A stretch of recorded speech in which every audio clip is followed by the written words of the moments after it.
I don't know how many of you remember or recognize the name Howard Hill. Now, Howard Hill was a good Alabama boy. He was an archer. They say he was the best in the whole world. He entered 287 archery tournaments. He placed first 287 times. He was so good, he retired early because the other archers started to get unwilling to compete for second place. I've seen newsreels of Howard Hill where from 50 feet away, he had split an arrow dead center in the bullseye. Then he would take the next arrow and split the first one. He killed a Cape buffalo with a bow and arrow, the most difficult game animal alive to bring down. He killed a Bengal tiger. He killed a 15-foot shark in under 18 feet of water. Or was it an 18-foot shark under 15 feet of water? Well, it was a great big one in his way down there. I do know that. He was a good one, there's no question. So now let me emphasize a point. I've never shot the bow and arrow professionally, but I'm an instructor extraordinary. I'm not certain, but I think that's French, which means I'm really good at it. As a matter of fact, let me tell you just how good I am as a teacher.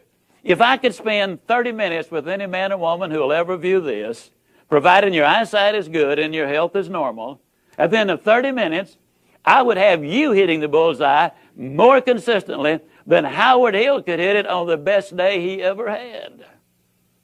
Sound like I'm bragging, but I'm not. I could do it.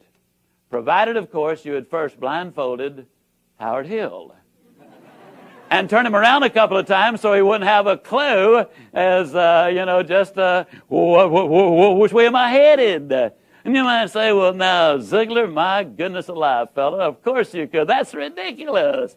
How on earth could a person possibly hit a target he couldn't even see? It's a good question, but here's a better one. How can you hit a target you don't have? Did you write it down? Did you list the benefits which come your way from having a goal?